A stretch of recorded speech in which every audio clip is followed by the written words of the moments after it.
téléphone, ton ordi ou ta tablette. La magie du digital nous emmène en fête. Musique, jeux, films et infos à gogo. Avec Esprit Digital, tu découvres tout ça. Esprit Digital, tout devient simple et génial. Esprit Digital, viens explorer le digital.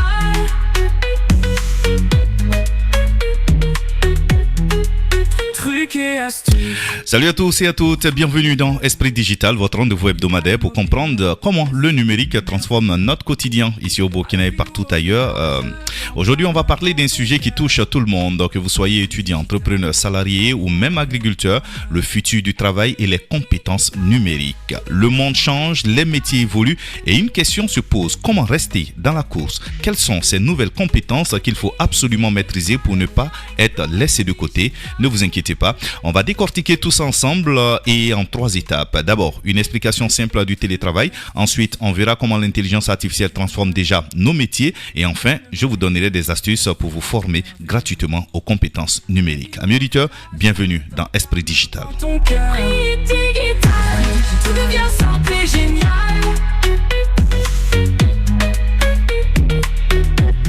Esprit Digital, viens explorer le digital.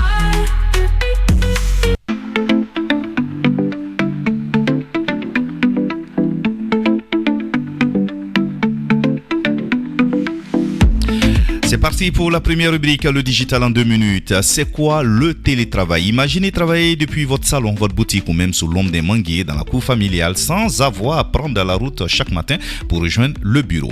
Plus besoin de rester coincé dans les embouteillages de Ouagadougou, de dépenser de l'argent en transport, en carburant ou de perdre du temps à attendre que la réunion commence. Vous ouvrez votre ordinateur, vous allumez votre téléphone, vous vous connectez à Internet et vous voilà prêt à travailler. Voilà en quelques mots simples ce qu'on appelle le télétravail. Le télétravail, c'est tout simplement la possibilité d'exercer son métier à distance grâce aux technologies numériques. Plus besoin d'être physiquement présent dans un bureau ou un atelier pour accomplir certaines tâches. Il suffit d'un smartphone ou d'un ordinateur, d'une connexion Internet et des bons outils numériques pour rester productif.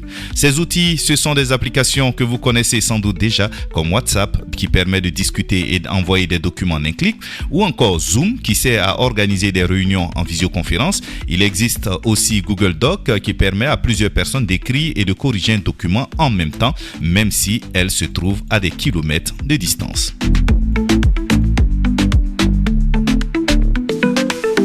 Le télétravail, c'est donc tout simplement la possibilité d'exercer son métier à distance grâce aux technologies numériques. Plus besoin d'être physiquement donc dans un bureau. En réalité, le télétravail n'est pas une invention récente. Dans certains pays comme les États-Unis, le Canada, il existe depuis des années. Mais c'est la pandémie de Covid-19 en 2020 qui a accéléré son adoption à une échelle mondiale.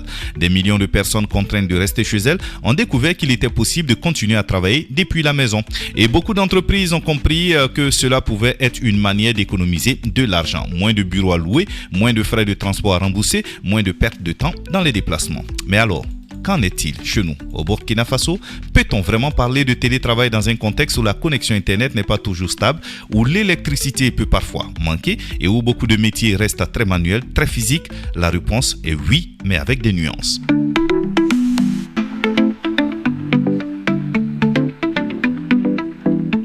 D'abord, il faut comprendre que le télétravail n'est pas réservé aux grandes multinationales ou aux métiers ultra-modernes. Au contraire, il concerne aussi les petites structures, les ONG, les startups et même les travailleurs indépendants. Prenons l'exemple d'un consultant en communication digitale basé à Ouagadougou. Grâce au télétravail, il peut accompagner une ONG située à Dori ou même une entreprise installée en Côte d'Ivoire sans jamais avoir besoin de se déplacer. Il envoie ses rapports par mail, il anime des réunions par Zoom, il partage des fichiers via Google Drive. Résultat, il gagne du temps, de l'argent et peut collaborer avec plus de clients qu'avant. Deuxième exemple, une petite entreprise agricole dans les Hauts-Bassins qui vend du sésame à l'international. Le responsable peut négocier avec des acheteurs à l'étranger, échanger des documents contractuels, suivre les paiements, tout cela depuis son ordinateur connecté à Internet. Il n'a pas besoin de voyager pour chaque étape car la communication numérique lui offre une flexibilité inédite. Bien sûr, il faut noter que le télétravail n'est pas possible pour tous les métiers. Un maçon, une coiffeuse ou un chauffeur de taxi ne peuvent pas exercer à distance. Mais même pour eux, certaines tâches peuvent être facilitées par le numérique. Gérer les rendez-vous via WhatsApp, recevoir des paiements par mobile money, commander des fournitures sans se déplacer. En réalité, le télétravail ne se limite pas seulement au travail intellectuel. Il peut aussi transformer des aspects concrets de métiers plus traditionnels.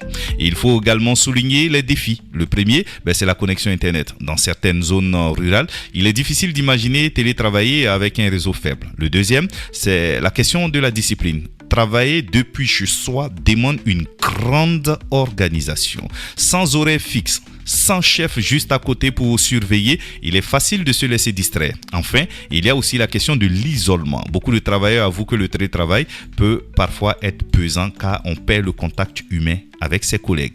Malgré tout, le mouvement est lancé. Le télétravail est une réalité mondiale et tôt ou tard, il s'imposera davantage chez nous. Déjà, certaines entreprises au Burkina Faso testent des formules hybrides, 2 jours au bureau, 3 jours à distance. D'autres encouragent leurs employés à travailler de chez eux lorsqu'ils doivent rédiger par exemple un rapport ou demander ou préparer par exemple une présentation. Alors, en quoi est-ce une révolution? Parce qu'il change notre rapport au travail. Le lieu de travail n'est plus seulement un bureau fermé entre 4 murs, mais peut devenir notre maison, un café ou n'importe quel endroit avec une connexion Internet. Le télétravail ouvre aussi la porte à de nouvelles opportunités. Travailler pour une entreprise à l'étranger sans quitter le Burkina, vendre ses services en ligne ou encore suivre une formation internationale tout en restant dans son village.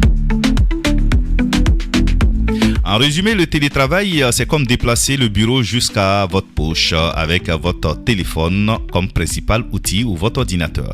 Ce n'est pas encore une habitude ancrée partout, mais c'est une tendance mondiale qui finira par transformer notre façon de travailler ici et au Burkina. Et partout dans le monde. Tout devient simple et génial.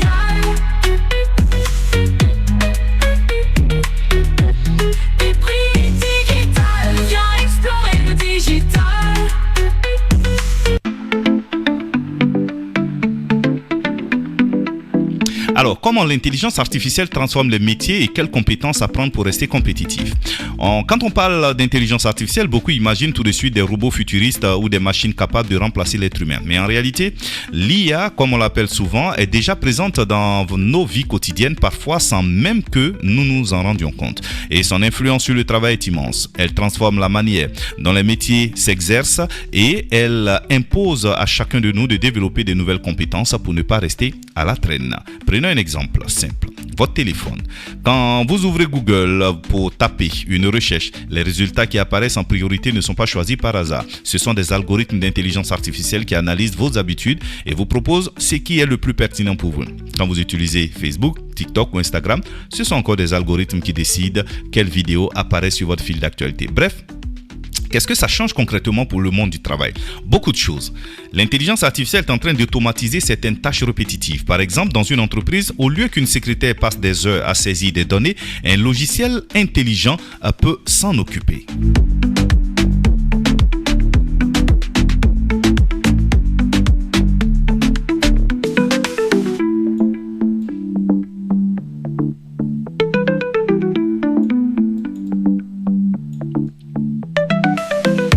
Par exemple, dans une entreprise, au lieu qu'une secrétaire passe donc des heures à saisir des données, un logiciel intelligent peut désormais le faire le plus rapidement avec moins d'erreurs. Dans les banques, certaines opérations de vérification sont aujourd'hui faites automatiquement par des systèmes d'intelligence artificielle. Dans les médias, il existe même des logiciels capables d'écrire de petits articles ou de proposer des résumés de texte. Au Burkina Faso, cela peut paraître encore lointain, mais la transformation a déjà commencé. Dans l'agriculture, par exemple, certaines applications utilisent l'intelligence artificielle pour analyser la météo et conseiller les agriculteurs sur le meilleur moment pour s'aimer ou récolter. Un paysan qui utilise son smartphone pour vérifier si la pluie arrive dans 2 jours, c'est déjà une forme d'intelligence artificielle mise au service du quotidien. Dans le commerce, les petites entreprises testent des chatbots, des programmes capables de répondre automatiquement aux questions des clients sur WhatsApp ou Messenger à toute heure de la journée. Cela évite de perdre des ventes parce que le vendeur n'est pas disponible. Alors, bien sûr, cette évolution suscite une inquiétude légitime. Est-ce que les machines vont remplacer les hommes? La vérité est plus nuancée. D'accord? Oui, certains métiers vont disparaître ou changer profondément. Les tâches les plus simples, les plus répétitives seront de plus en plus automatisées. Mais en même temps, de nouveaux métiers apparaissent. Par exemple, il faut des gens pour programmer, surveiller et améliorer ces intelligences artificielles. Il faut des personnes capables de créer du contenu, d'analyser des données, de conseiller des entreprises. Autrement dit, l'intelligence artificielle ne supprime pas le travail, elle va le transformer. Alors, la vraie question, c'est comment rester compétitif dans ce monde qui change? La réponse tient en un mot, formation. Pour continuer à avoir une place dans le marché du travail, il faut acquérir des compétences numériques. Pas forcément devenir ingénieur en informatique, mais au moins savoir utiliser les outils qui existent. Voici quelques exemples concrets. La bureautique, maîtriser Excel pour faire des calculs, organiser un budget ou analyser des données. Beaucoup d'entreprises recherchent des personnes qui savent manipuler par exemple ce logiciel. Parlons de la communication digitale, savoir utiliser Facebook, WhatsApp Business ou Instagram pour promouvoir une activité, gérer une communauté, répondre aux clients. La créativité numérique, apprendre à faire un petit montage vidéo, à créer une affiche sur Canva ou à retoucher une image pour attirer l'attention. Les bases du codage, par exemple, même sans être programmeur, comprendre les bases du langage informatique permet de mieux dialoguer avec les machines et de comprendre leur logique. Ces compétences ne sont plus un luxe, ce sont des armes indispensables dans le monde du travail moderne. Et bonne nouvelle, elles peuvent s'apprendre gratuitement en ligne petit à petit.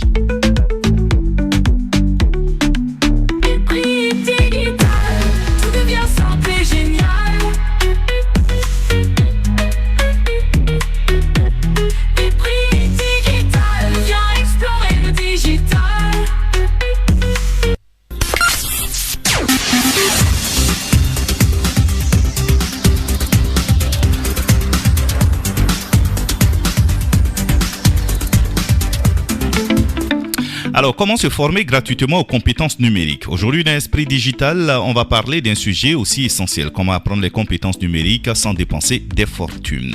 Alors, pourquoi est-ce si important? Parce que, comme on l'a dit, le monde du travail change. Les entreprises cherchent de plus en plus de personnes capables de maîtriser les outils numériques, savoir utiliser Excel, rédiger un document professionnel, savoir maîtriser l'intelligence artificielle. Même les agriculteurs et les artisans peuvent profiter de ces compétences pour mieux vendre leurs produits, trouver de nouveaux marchés ou simplement gérer leur activité de manière plus efficace. Alors, par où commencer? Voici quelques pistes concrètes accessibles à tous.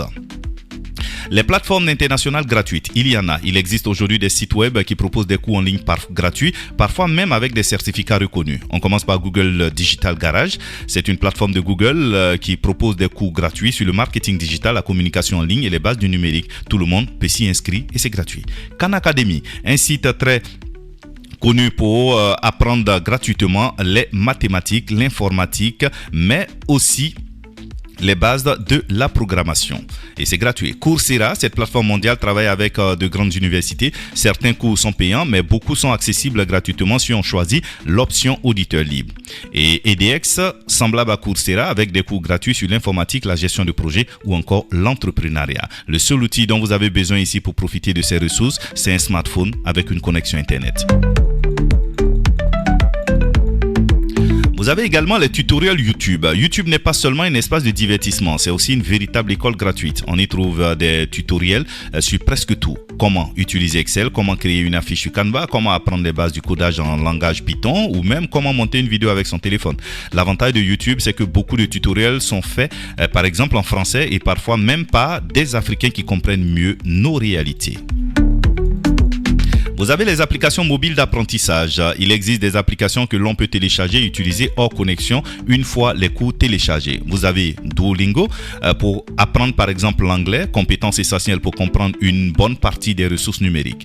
SoloLearn pour s'initier au codage de façon ludique. Et puis vous avez Mimo, une autre application simple pour apprendre la programmation. Certaines de ces applications fonctionnent même avec peu de données Internet, ce qui les rend accessibles même dans les zones rurales. Vous avez également des initiatives locales et des ONG. Au Burkina Faso, plusieurs ONG, associations et centres communautaires organisent déjà des formations gratuites ou à faible coût en compétences numériques de base. C'est le cas par exemple du Centre Digital qui organise des sessions de formation gratuites au profit des Burkinabés. Parfois, il s'agit de sessions pour apprendre à utiliser Word ou Excel. Parfois, les ateliers pour comprendre comment vendre ses produits en ligne. Si vous êtes à proximité d'une grande ville, renseignez-vous. Il est probable qu'une organisation propose ce genre de formation, comme je le disais tantôt, le Centre Digital qui est situé à Karpala, à Ouagadougou. Et puis les astuces pour bien apprendre en ligne. Se former gratuitement ne suffit pas, encore faut-il le faire efficacement. Voici quelques conseils donc. Commencez petit, inutile de vouloir tout apprendre en même temps. Choisissez une compétence précise, par exemple apprendre Excel, et concentrez-vous dessus. Fixez un objectif. Dites-vous par exemple, dans 2 mois, je dois être capable de créer un tableau Excel pour gérer mes dépenses. Cela vous donnera une direction claire. Pratiquez régulièrement, même 15 minutes par jour suffisent. L'important, c'est la constance. Appliquez tout de suite ce que vous apprenez, bien sûr. Si vous découvrez une nouvelle astuce sur Word, utilisez-la maintenant dans un document. Plus on pratique, plus ça reste en mémoire. N'oubliez pas de vous protéger, bien sûr, contre les arnaques également.